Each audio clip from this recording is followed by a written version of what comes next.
आज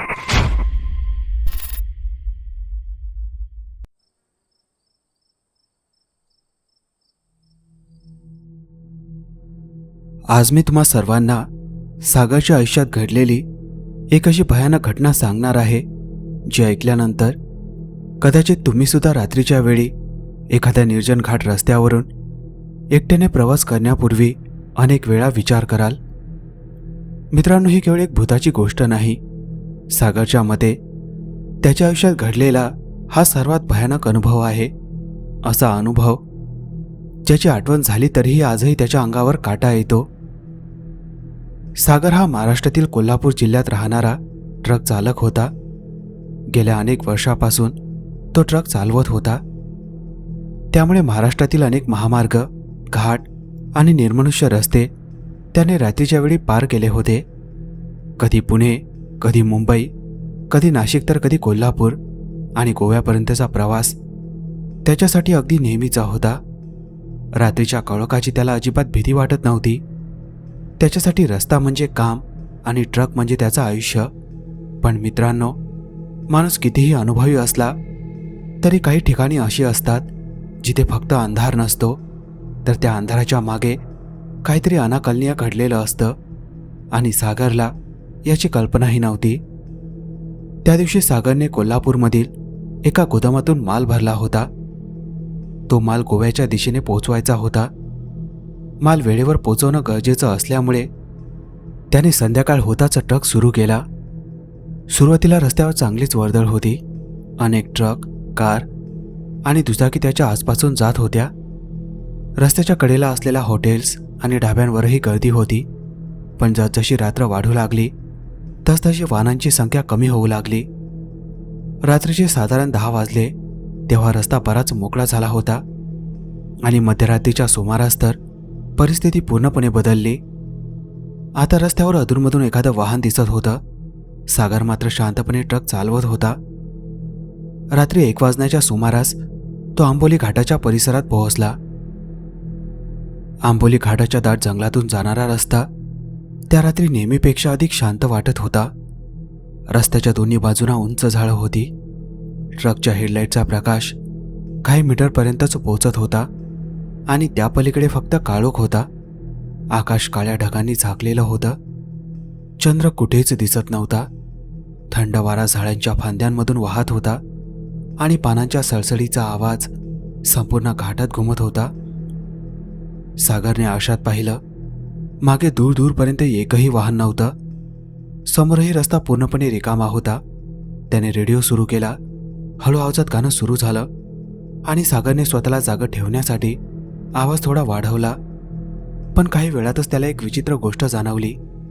रेडिओचा आवाज असूनही ट्रकच्या बाहेरची शांतता काही कमी होत नव्हती. उलट ती शांतता अधिकच जळ वाटत होती.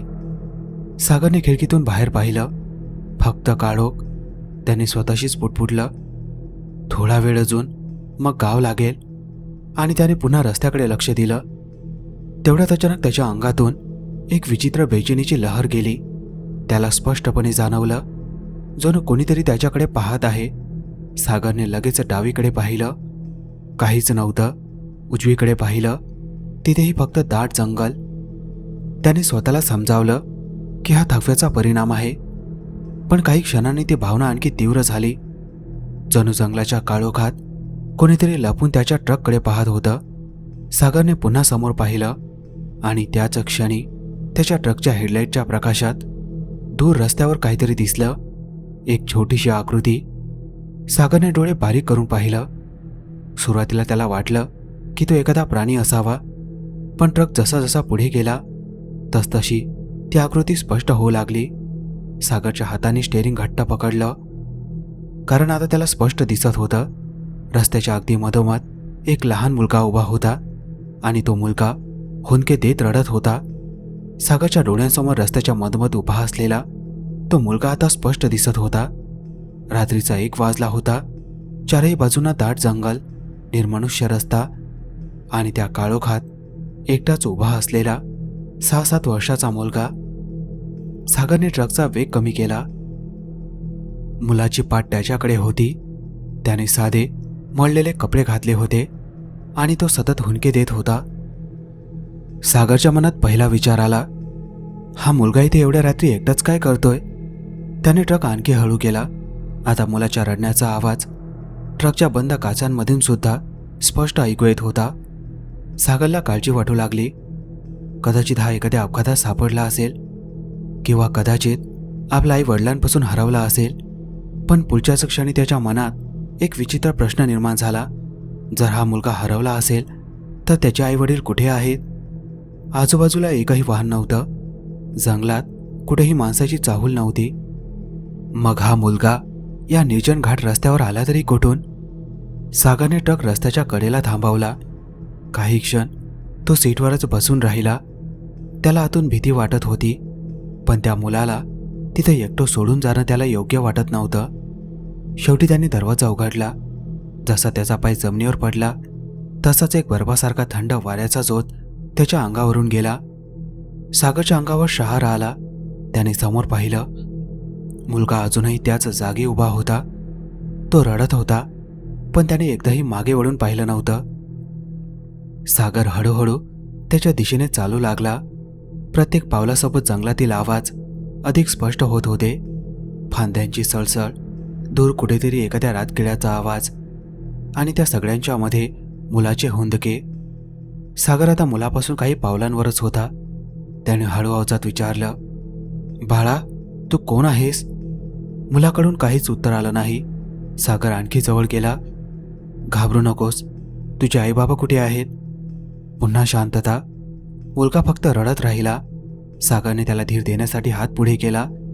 त्याचा हेतू फक्त मुलाच्या खांद्यावर हात ठेवून त्याला वळवण्याचा होता. पण ज्या क्षणी त्याची बोटं मुलाच्या खांद्याला स्पर्श करणार होती, मुलाचं रडणं अचानक बंद झालं. सागरचा हात हवेतच थांबला. त्याच्या क्षणी आजूबाजूचा वारा थांबला. झाडांची पानं सुद्धा हलणं बंद झालं. संपूर्ण घाट रस्त्यावर अशी शांतता पसरली की सागरला स्वतःच्या हृदयाची धडधड ऐकू येऊ लागली. मुलगा काही सेकंद अगदी स्थिर उभा राहिला. मग त्याने हळूहळू आपलं डोकं मागच्या दिशेने वळवायला सुरुवात केली. सागरचा श्वास अडकला. सर्वात आधी मुलाचं डोकं वळलं, मग त्याचे खांदे आणि शेवटी संपूर्ण शरीर सागरच्या दिशेने फिरलं. पण त्याचा चेहरा दिसताच सागरच्या अंगावर काटा उभा राहिला, कारण त्या मुलाचे डोळे पूर्णपणे काळे होते. त्यात पांढऱ्या रंगाचा लवशेषही नव्हता. त्याचा चेहरा असामान्यपणे फिकट आणि निस्तेज दिसत होता आणि त्याच्या ओठांच्या कोपऱ्यातून काळसर द्रव हळूहळू खाली वाहत होतं. सागर 2 पावलं मागे सरकला. त्याच्या पायांमध्ये अचानक अशक्तपणा जाणवू लागला, पण त्याला अजून मोठा धक्का बसायचा होता. मुलाच्या शरीरातून विचित्र आवाज येऊ लागले, जणू त्याची हाडं आतून ताणली जात होती. त्याचे हात हळूहळू लांब होऊ लागले. पाय अस्वाभाविकपणे ताणले जाऊ लागले. मान लांब होत गेली. सागर डोळ्यांवर विश्वास न ठेवता ते दृश्य पाहत राहिला. काही क्षणांपूर्वी त्याच्यासमोर उभा असलेला छोटासा मुलगा आता एका प्रचंड काळ्या आकृतीमध्ये बदलत होता. त्याची उंची 7 फुटांपेक्षाही जास्त झाली. संपूर्ण शरीर काळ्या धुरासारखं सावलीनं झाकलं गेलं. फक्त त्याचे लालभडक डोळे स्पष्ट दिसत होते. त्या डोळ्यांची नजर थेट सागरवर होती. सागरला पळायचं होतं, ओरडायचं होतं, पण त्याचं शरीर जणू जागच्या जागी गोठलं होतं. तो काळा जीव त्याच्याकडे एकटक पाहत राहिला आणि मग त्याच्या तोंडातून एक विचित्र लांब सुस्कारा बाहेर पडला. तो आवाज साधा नव्हता, असं वाटत होतं जणू अनेक लोक एकाच वेळी वेदनेने किंचाळत आहेत. आवाज ऐकता सागरच्या डोक्यात तीव्र वेदना सुरू झाली. त्याची नजर धुसर होऊ लागली. श्वास घेणं कठीण झालं. आता त्याला जंगल, रस्ता किंवा ट्रक काहीच स्पष्ट दिसत नव्हतं. त्याला फक्त ते 2 लाल भडक डोळे दिसत होते. सागरने स्वतःला सावरण्यासाठी पूर्ण ताकद लावली, पण त्याचं शरीर आता साथ देत नव्हतं. त्याच्या डोळ्यांसमोर काळोख पसरला आणि पुढच्याच क्षणी तो बेशुद्ध होऊन रस्त्यावर कोसळला. सागरला किती वेळ शुद्ध नव्हती हे त्याला माहीत नव्हतं. जेव्हा त्याने हळूहळू डोळे उघडले तेव्हा सर्वात आधी त्याला डोक्यात जाणवणारी तीव्र वेदना जाणवली. काही क्षण तो तसा जमिनीवर पडून राहिला. त्याला काहीच आठवत नव्हतं. मग हळूहळू त्याच्या डोळ्यांसमोर मागच्या काही क्षणांची दृश्य येऊ लागली. तो मुलगा, ते काळे डोळे आणि ती भयानक काळी आकृती. सागर अचानक उठून बसला. त्याने घाबरून आजूबाजूला पाहिलं. आकाश अजूनही काळं होतं. आंबोली घाटाचं दाट जंगल त्याच्या आजूबाजूला पसरलेलं होतं. रस्ता पूर्वीसारखा शांत होता, पण तो मुलगा कुठेच दिसत नव्हता. सागरने काही क्षण श्वास रोखून आजूबाजूला पाहिलं. काहीच हालचाल नव्हती. त्याला वाटलं कदाचित हे सगळं त्याचं स्वप्न असावं. रात्रीचा थकवा, सततचा प्रवास आणि झोपेची कमतरता यामुळे त्याला भास झाला असावा. त्याने स्वतःला समजावलं, हो, हे फक्त स्वप्न होतं. पण तेवढ्यात त्याची नजर त्याच्या बाजूच्या जमिनीवर गेली आणि त्याचा चेहरा पुन्हा पांढरा फटक झाला. ज्या ठिकाणी तो पडला होता तिथल्या ओलसर मातीत काही विचित्र खोल खुणा उमटल्या होत्या. त्या खुणा एखाद्या मोठ्या पंजासारख्या दिसत होत्या. सागरने थरथरत्या हाताने त्या खुणांकडे पाहिलं. आता त्याला समजलं हे स्वप्न नव्हतं.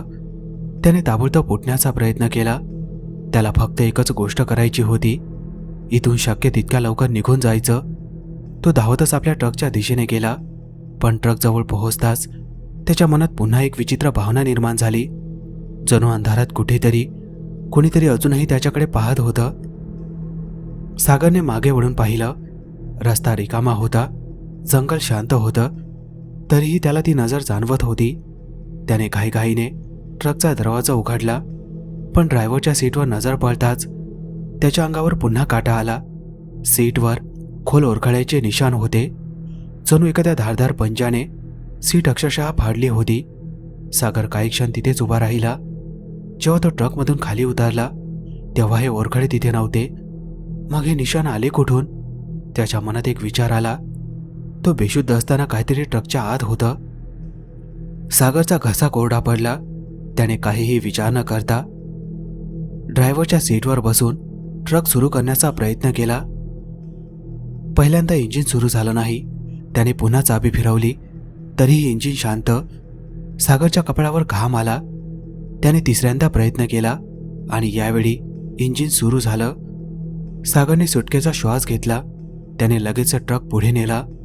पण ट्रक काही मीटर पुढे गेला नसेल तेवढ्यात हेडलाईट्स अचानक लुकलुकल्या आणि पुढच्याच क्षणी पूर्णपणे बंद झाल्या. संपूर्ण रस्ता पुन्हा काळोखात बुडाला. सागरने घाईघाईने स्विच दाबला. एकदा, दोनदा, काही सेकंद काहीच झालं नाही. मग अचानक हेडलाईट्स पुन्हा सुरू झाल्या. समोरचा रस्ता उजाडला आणि त्या प्रकाशात सागरच्या छातीत धस्स झालं. रस्त्याच्या कडेला जंगलाच्या सावलीजवळ तोच मुलगा पुन्हा उभा होता. पण यावेळी तो सागरकडे एकटक पाहत होता. त्याचे डोळे पुन्हा तेच लाल भळक होते. सागरच्या हाताने स्टेरिंग घट्ट पकडलं. त्याला आता एकच गोष्ट माहिती होती, इथं थांबता कामा नये. त्याने पूर्ण ताकदीने एक्सेलेटर दाबला. ट्रक वेगाने पुढे झेपावला. काही क्षणातच तो मुलगा मागे राहिला. सागरने सुटकेचा श्वास घेतला. पण काही अंतर गेल्यावर त्याने रिअरव्ह्यू मिररमध्ये पाहिलं. मुलगा दिसत नव्हता. रस्ता रिकामा होता. त्याला थोडा दिलासा मिळाला, पण मनातील भीती अजूनही कायम होती. त्याला सतत जाणवत होतं, धोका अजून संपलेला नाही. काही मिनिटांनी सागरने स्वतःला शांत करण्यासाठी पुन्हा रेडिओ सुरू केला. त्याला वाटलं संगीत ऐकलं तर मनावाचा ताण कमी होईल. पण रेडिओमधून गाणं सुरू होण्याऐवजी तोच भयानक सुस्कार्यासारखा आवाज ऐकू येऊ लागला. सागरच्या हातापायांना पुन्हा थरकाप झाला. त्याने ताबडतोब रेडिओ बंद केला. पण रेडिओ बंद केल्यानंतरही काही सेकंद तो आवाज ट्रकच्या आत घुमत राहिला. सागर आता पूर्णपणे घाबरला होता. आणि तेवढ्यात त्याला ट्रकच्या आत एक विचित्र दुर्गंधी जाणवू लागली. सुरुवातीला वास हलका होता, पण काही क्षणातच तो इतका तीव्र झाला की सागरला श्वास घेणं सुद्धा कठीण होऊ लागलं. त्याने खिडकी बंद केली, पण दुर्गंधी कमी झाली नाही. सागरने घाबरून रिअरव्ह्यू मिररमध्ये पाहिलं आणि त्याच क्षणी जंगलाच्या दिशेने काहीतरी वेगाने धावत असल्याचं त्याला दिसलं. सागरने पुन्हा समोर पाहिलं. त्याचं हृदय जोरात धडधडू लागलं, कारण त्या काळोखातून तोच काळा जीव पुन्हा ट्रकच्या दिशेने येत होता. सागरने समोरच्या रस्त्याकडे पाहिलं आणि त्याच्या छातीत धडकी भरली. जंगलाच्या सावल्यांमध्ये तोच काळा जीव ट्रकच्या बरोबरीने धावत होता. सुरुवातीला सागरला वाटलं की त्याच्या डोळ्यांचा भास होत असावा, पण काही सेकंदांनी त्याने पुन्हा डावीकडे पाहिलं. तो जीव अजूनही तिथेच होता. तो माणसासारखा दिसत होता, पण त्याची हालचाल अजिबात मानवी नव्हती. त्याचे लांब हात हवेत हलत होते. काळ्या धुरासारखं त्याचं शरीर झाडाच्या मधून वेगाने पुढे सरकत होतं आणि त्याचे लाल भडक डोळे सतत सागरवर रोखलेले होते. सागरने लगेच ट्रकचा वेग वाढवला. इंजिन जोरात गुरगुरू लागलं, पण त्या जीवाचा वेगही त्याच प्रमाणात वाढला. काही क्षण तो ट्रकच्या अगदी जवळ आला. सागरच्या कपाळावर घाम फुटला. त्याने पुन्हा एक्सेलेटर दाबलं. ट्रकचा वेग आणखी वाढला, पण तो जीव असूनही त्याच्या सोबतच धावत होता. सागरला आता एकच गोष्ट समजत होती. त्याला कोणत्याही परिस्थितीत या घाटातून बाहेर पडायचं होतं. त्याला आठवलं की काही किलोमीटर पुढे एक छोटंसं गाव होतं. गावाजवळ काही घर आणि ढाबे होते. जर आपण तिथे पोहोचलो तर कदाचित हा जीव आपला पाठलाग सोडेल, हीच आशा मनात ठेवून त्याने ट्रक आणखी वेगाने पुढे नेला. तेवढ्यात त्याला काही वर्षापूर्वी इतर ट्रक चालकांकडून ऐकलेली एक जुनी घटना आठवली. या घाटाच्या परिसरात अनेक वर्षापूर्वी एका कुटुंबाचा भीषण अपघात झाला होता. रात्रीच्या वेळी त्यांची कार नियंत्रणाबाहेर जाऊन रस्त्याच्या कडेला असलेल्या झाडावर आदळली होती. अपघातात कुटुंबातील काही जण गंभीर जखमी झाले होते, पण त्याच्यासोबत असलेला एक लहान मुलगा जागीच मरण पावला होता. अपघातानंतर काही लोकांनी त्या परिसरात रात्रीच्या वेळी एका मुलाच्या रडण्याचे आवाज ऐकल्याचा दावा केला होता. काही चालकांनी रस्त्याच्या मधोमध मुलाची आकृती पाहिल्याचं सांगितलं होतं, तर काही जणांनी लाल डोळ्यांची काळी सावली पाहिल्याचं म्हटलं होतं. सागरने यापूर्वी या गोष्टी ऐकल्या होत्या, पण त्याने कधी त्यावर विश्वास ठेवला नव्हता. आता मात्र त्याच्या डोळ्यांसमोर जे काही घडत होतं, त्यामुळे त्या सगळ्या गोष्टी खऱ्या असण्याची शक्यता त्याला जाणवू लागली. तो जीव कदाचित त्याचं अपघातात मरण पावलेल्या मुलाशी संबंधित असावा. पण मग प्रश्न असा होता, तो मुलगा त्या भयानक काळ्या आकृतीमध्ये का बदलत होता? सागरकडे या प्रश्नाचं उत्तर नव्हतं. तेवढ्यात अचानक तो जीव झाडाच्या गर्द सावल्यांमध्ये नाहीसा झाला. सागरने डावीकडे पाहिलं. काहीच नव्हतं. त्याने आरशात पाहिलं. मागचा रस्ता रिकामा होता. त्याला थोडा दिलासा मिळाला, पण हा दिलासा फार काळ टिकला नाही. काही मिनिटांनी त्याला रस्त्याच्या पुढे हेडलाईटच्या प्रकाशात काही छोट्या छोट्या आकृत्या दिसू लागल्या. सागरने डोळे बारीक केले. सुरुवातीला त्याला वाटलं की कदाचित रस्त्याच्या कडेला काही दगड किंवा झाडांच्या सावल्या असाव्यात, पण ट्रक पुढे जाऊ लागला तसतशा त्या आकृत्या स्पष्ट होऊ लागल्या. त्या लहान मुलांसारख्या आकृत्या होत्या. काही रस्त्याच्या डाव्या बाजूला उभ्या होत्या, काही उजव्या बाजूला, काही झाडांच्या मागे लपल्या होत्या, तर काही अगदी रस्त्याच्या कडेला उभ्या होत्या. सागरच्या हातांनी स्टेरिंग घट्ट पकडलं. त्याने डोळे सोडून पुन्हा पाहिलं, पण त्या सगळ्या आकृत्या अजूनही तिथेच होत्या. आणि मग अंधारातून त्यांच्या डोळ्यांची चमक स्पष्ट दिसू लागली. लाल भडक डोळे. असं वाटत होतं जणू डझनभर लाल डोळे एकाच वेळी सागरकडे पाहत आहेत. सागरच्या अंगावर काटा आला. त्याने घाबरून देवाचं नाव घेतलं, देवा मला वाचव. आणि त्याच क्षणी काहीतरी विचित्र घडलं. एका मागून एक त्या सगळ्या आकृत्या अचानक गायब होऊ लागल्या. काही सेकंदात रस्त्याच्या दोन्ही बाजू पुन्हा पूर्णपणे रिकाम्या झाल्या. सागरने सुटकेचा श्वास घेतला. दूरवर आता काही दिवे दिसत होते. गाव जवळ आलं होतं. त्याच्या मनात आशा निर्माण झाली. आता काही मिनिटं आणि आपण सुरक्षित. पण तेवढ्या ट्रकच्या आतलं तापमान अचानक प्रचंड कमी झालं. सागरच्या तोंडातून निघणाऱ्या श्वासाची वाफ त्याला दिसू लागली. त्याची बोटं सुन्न होऊ लागली. त्याने घाबरून आजूबाजूला पाहिलं आणि त्याला अचानक एक जाणीव झाली. ट्रकमध्ये तो एकटा नव्हता. सागरने हळूहळू आपली नजर शेजारच्या सीटच्या दिशेने वळवली आणि पुढच्याच क्षणी त्याच्या हृदयाची धडधड जणू थांबली. कारण शेजारच्या सीटवर तोच लहान मुलगा बसला होता. त्याचं डोकं खाली झुकलेलं होतं. कपडे मातीने माखलेले होते. तो अगदी शांत बसला होता. सागरच्या घशातून आवाजच निघेना. काही क्षणांनी त्या मुलाने हळूहळू आपलं डोकं वर उचलायला सुरुवात केली. सागरच्या हाताने स्टेरिंग घट्ट पकडलं आणि त्याच वेळी त्याच्या समोरचा रस्ता एका मोठ्या वळणात शिरत होता.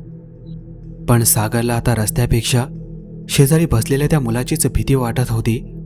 सागरच्या शेजारी बसलेल्या त्या मुलाने हळूहळू आपलं डोकं वर उचलायला सुरुवात केली. सागरच्या हाताने स्टेअरिंग घट्ट पकडलं होतं. त्याच्या कपाळावर घामाचे थेंब जमा झाले होते. पण ट्रकच्या आत इतकी थंडी होती की त्याचा श्वाससुद्धा धुरासारखा दिसत होता. त्याला त्या मुलाकडे पाहायचं नव्हतं, पण मनातली भीती त्याला तिकडे पाहण्यास भाग पाडत होती. मुलाचं डोकं आता पूर्णपणे वर आलं. सागरने त्याच्या चेहऱ्याकडे पाहिलं आणि त्याच्या अंगातला सगळा थरकाप वाढला. तोच फिकट चेहरा, तेच काळे डोळे आणि ओठांच्या कोपऱ्यात दिसणारा तो काळसर द्रव. सागरच्या घशाला कोरळ पडली. त्याला किंचाळायचं होतं, पण आवाज बाहेर येत नव्हता. तो काही सेकंद त्या मुलाकडे पाहत राहिला आणि अचानक मुलाच्या ओठांवर एक विचित्र हसू उमटलं. ते हसू पाहता सागरने घाबरून स्टेअरिंग जोरात फिरवलं. ट्रक रस्त्यावर डगमगला. चाकं घसरली. सागरने कसाबसा ट्रकवर नियंत्रण मिळवलं. त्याने पुन्हा शेजारच्या सीटवर पाहिलं, पण तिथे कोणीच नव्हतं. मुलगा गायब झाला होता. सागरने काही क्षण विश्वासच ठेवला नाही. तो सीट, ट्रकच्या मागचा भाग आणि आजूबाजूला पाहू लागला, पण मुलाचा कुठेही मागसूम नव्हता. त्याने पुन्हा समोर पाहिलं आणि त्याच्या तोंडून नकळते किंकाळी बाहेर पडली, कारण तोच मुलगा आता रस्त्याच्या अगदी मधोमध उभा होता. पण यावेळी तो मुलगा नव्हता. त्याचं शरीर पुन्हा त्या भयानक काळ्या आकृतीमध्ये बदललं होतं. त्याच्या आजूबाजूला काळ्या धुरासारखी सावली फिरत होती. लाल भडक डोळे अंधारात जळत्या निगाऱ्यांसारखे चमकत होते. त्याचे हात अस्वाभाविकपणे लांब झाले होते आणि त्याचा चेहरा, मानवी चेहरा आणि एखाद्या भयानक राक्षसाचं रूप यांच्यामधलं काहीतरी वाटत होतं. तो अगदी ट्रकच्या समोर उभा होता. सागरने पूर्ण ताकदीने ब्रेक दाबला. एकदा, दोनदा, पुन्हा पुन्हा, पण ब्रेक काम करत नव्हते. ट्रकचा वेग कमी होण्याऐवजी तो पुढेच जात होता. सागरने स्टेअरिंग फिरवण्याचा प्रयत्न केला, पण ट्रक जणू त्याच्या नियंत्रणाबाहेर गेला होता. असं वाटत होतं जणू एखादी अदृश्य शक्ती ट्रकला पुढे ढकलत होती. सागर आता पूर्णपणे घाबरला होता. त्याला समोर फक्त ते लाल भडक डोळे दिसत होते. त्याने डोळे घट्ट मिटले. मनातल्या मनात देवाचं नाव घेतलं, देवा मला वाचव. आणि त्याच क्षणी एक प्रचंड आवाज झाला. ट्रक जोरात हादरला. सागरच्या डोक्याला कुठेतरी जोरदार धक्का बसला आणि पुढच्याच क्षणी त्याच्या डोळ्यांसमोर काळोख पसरला. किती वेळ गेला हे सागरला माहीत नव्हतं. जेव्हा त्याने डोळे उघडले तेव्हा बाहेर उजाडलं होतं. सकाळची कोवळी सूर्यकिरणं आंबोली घाटातील झाडांच्या फांद्यांमधून जमिनीवर पडत होती. पक्ष्यांचा किलबिलाट ऐकू येत होता. रात्रीची ती भयानक शांतता पूर्णपणे नाहीशी झाली होती. सागरने हलण्याचा प्रयत्न केला. त्याच्या शरीराच्या अनेक भागात तीव्र वेदना होत होती. त्याने आजूबाजूला पाहिलं आणि त्याला समजलं त्याचा ट्रक रस्त्याच्या कडेला असलेल्या एका मोठ्या झाडावर जाऊन आदळला होता. ट्रकचा पुढचा भाग पूर्णपणे चेंदामेंदा झाला होता. काच फुटल्या होत्या. स्टेअरिंग जवळच्या भागालाही मोठं नुकसान झालं होतं. सागरच्या शरीरावर काही जखमा झाल्या होत्या, पण त्या सगळ्यात आश्चर्याची गोष्ट म्हणजे तो जिवंत होता. त्याने थरथरत्या नजरेने आजूबाजूला पाहिलं. तो मुलगा कुठेच दिसत नव्हता. रस्ता सामान्य होता. जंगल सामान्य होतं. सूर्यप्रकाशामुळे रात्रीचा तो भयानक अंधार पूर्णपणे नाहीसा झाला होता. सागर काही क्षण शांत बसून राहिला. त्याला काल रात्री घडलेली प्रत्येक गोष्ट आठवत होती. पण आता त्याला स्वतःलाच प्रश्न पडला, खरंच हे सगळं घडलं होतं का? कदाचित तो खूप थकला होता. कदाचित त्याला भात झाला असेल. कदाचित तो ट्रक चालवताना झोपला असेल आणि अपघात झाला असेल. पण त्याचवेळी त्याला काहीतरी आठवलं. त्याने आपल्या आजूबाजूच्या जमिनीवर पाहिलं. ट्रकपासून काही अंतरावरच्या ओलसर मातीत काही विचित्र खोल खुणा होत्या. त्या खुणा सामान्य पावलांसारख्या नव्हत्या. त्या एखाद्या मोठ्या पंजाच्या खुणांसारख्या दिसत होत्या. सागर काही क्षण त्या खुणांकडे पाहतच राहिला. त्याच्या अंगावर पुन्हा काटा आला. आता त्याला कळलं, रात्री जे काही घडलं होतं ते केवळ स्वप्न नव्हतं. काही वेळाने जवळच्या गावातील काही लोकांना अपघात झाल्याचं कळलं. ते त्या घटनास्थळी आले. त्यांनी सागरला ट्रकमधून बाहेर काढलं आणि गावात नेलं. गावात पोहोचल्यानंतर सागरने रात्रीची संपूर्ण घटना त्यांना सांगितली. मुलाबद्दल, त्या काळ्या आकृतीबद्दल, लाल डोळ्यांबद्दल आणि ट्रकच्या आत अचानक जाणवलेल्या त्या भयानक थंडीबद्दल. सागरचं बोलणं ऐकल्यानंतर गावातील काही वयोवृद्ध लोक एकमेकांकडे पाहू लागले. त्यांच्या चेहऱ्यावर भीती स्पष्ट दिसत होती. शेवटी एका वृद्धाने हळू आवाजात सांगितलं, तुम्ही ज्या मुलाबद्दल सांगत आहात ना, त्याची गोष्ट आम्ही आधीही ऐकली आहे. सागरने त्यांच्याकडे पाहिलं. वृद्ध पुढे म्हणाला, अनेक वर्षापूर्वी याच घाट रस्त्यावर एका कुटुंबाचा भयंकर अपघात झाला होता. त्या अपघातात त्यांचा लहान मुलगा मरण पावला होता. सागरच्या अंगावर शहारा आला, पण वृद्ध अजून काही सांगणार होता आणि त्याने सांगितलेली पुढची गोष्ट सागरला आयुष्यभर विसरता आली नाही. वृद्धाचं बोलणं ऐकून सागर काही क्षण शांतच बसला. त्याने घाबरलेल्या आवाजात विचारलं, पण काका, त्या मुलाचं नेमकं काय झालं होतं? वृद्धाने एक दीर्घ श्वास घेतला. अनेक वर्षापूर्वीची गोष्ट आहे. एका रात्री एक कुटुंब कारमधून या घाटातून प्रवास करत होतं. रात्री उशिराची वेळ होती. त्यांची कार एका वळणावर अचानक नियंत्रणाबाहेर गेली आणि रस्त्याच्या कडेला असलेल्या झाडावर जाऊन आदळली. त्या अपघातात कुटुंबातील काही जण गंभीर जखमी झाले, पण त्यांच्यासोबत असलेला एक लहान मुलगा जागीच मरण पावला. सागरच्या अंगावर काटा आला. वृद्ध पुढे म्हणाला, त्या दिवसानंतर काही विचित्र घटना घडायला लागल्या. रात्रीच्या वेळी या रस्त्यावरून जाणाऱ्या अनेक चालकांनी एक लहान मुलाला रस्त्याच्या मधोमध उभं पाहिलं. काहींनी त्याला रडताना ऐकलं, पण काही लोकांनी त्याचं रूप वेगळं असल्याचं सांगितलं. काळी सावली, लाल डोळे आणि खूप मोठी आकृती. सागरच्या चेहऱ्याचा रंग उडाला, कारण तो जे काही सांगत होता ते अगदी त्याने स्वतः पाहिलेल्या दृश्यासारखंच होतं. सागरने थरथरत्या आवाजात विचारलं, मग तो मुलगा अजूनही त्या रस्त्यावर आहे का? वृद्ध काही क्षण शांत राहिला. मग त्याने हळू आवाजात उत्तर दिलं, हो, कदाचित. पण एक गोष्ट लक्षात ठेव, त्या मुलाजवळ रात्री थांबू नकोस. त्याला मदत करण्यासाठी गाडीतून उतरू नकोस. आणि सर्वात महत्त्वाचं, वृद्धाने सागरच्या डोळ्यात पाहिलं, तो तुला दिसला तर मागे वळून त्याच्याकडे पाहत बसू नकोस. सागरच्या अंगावर पुन्हा शहारा आला. त्याला त्या रात्रीचा प्रत्येक क्षण आठवत होता. रस्त्याच्या मधोमध उभा असलेला मुलगा, त्याचे काळे डोळे, काळ्या धुरात बदललेलं त्याचं शरीर, ट्रकमधील ती भयानक थंडी आणि शेवटी समोर उभे राहिलेले ते लाल भडक डोळे. सागरने त्या दिवशी गावकऱ्यांच्या मदतीने ट्रकची व्यवस्था केली आणि जखमांवर उपचार करून घेतले. पण त्या घटनेनंतर त्याच्या आयुष्यात एक गोष्ट कायमची बदलली. त्याने रात्रीच्या वेळी आंबोली घाटातून प्रवास करणं पूर्णपणे बंद केलं. काही महिन्यांनी त्याला पुन्हा गोव्याकडे माल घेऊन जाण्याचं काम मिळालं. दिवसा प्रवास करायला त्याने स्पष्टपणे सांगितलं. काही जणांनी त्याची खिल्ली उडवली, काहींनी त्याला घाबरट म्हटलं, पण सागरने कोणालाही काही उत्तर दिलं नाही, कारण त्याला माहीत होतं ज्याचा अनुभव त्याने घेतला होता तो फक्त एक भास नव्हता. आज अनेक वर्ष झाली आहेत. सागर अजूनही ट्रक चालवतो, पण रात्री एखादा निर्जन रस्ता दिसला की तो नकळत गाडीचा वेग कमी करतो. आणि विशेषतः आंबोली घाटाचं नाव जरी निघालं तरी त्याच्या चेहऱ्यावर आजही भीती स्पष्ट दिसते. एकदा त्याच्या मित्राने त्याला विचारलं, सागर, तुला खरंच वाटतं का की त्या रात्री तू भूत पाहिलंस? सागर काही क्षण शांत राहिला. मग त्याने फक्त एवढंच उत्तर दिलं, मला माहीत नाही ते काय होतं, पण एक गोष्ट नक्की आहे, त्या रात्री माझ्या ट्रकमध्ये मी एकटा नव्हतो. हे सांगताना सागरच्या आवाजात आजही भीती जाणवते.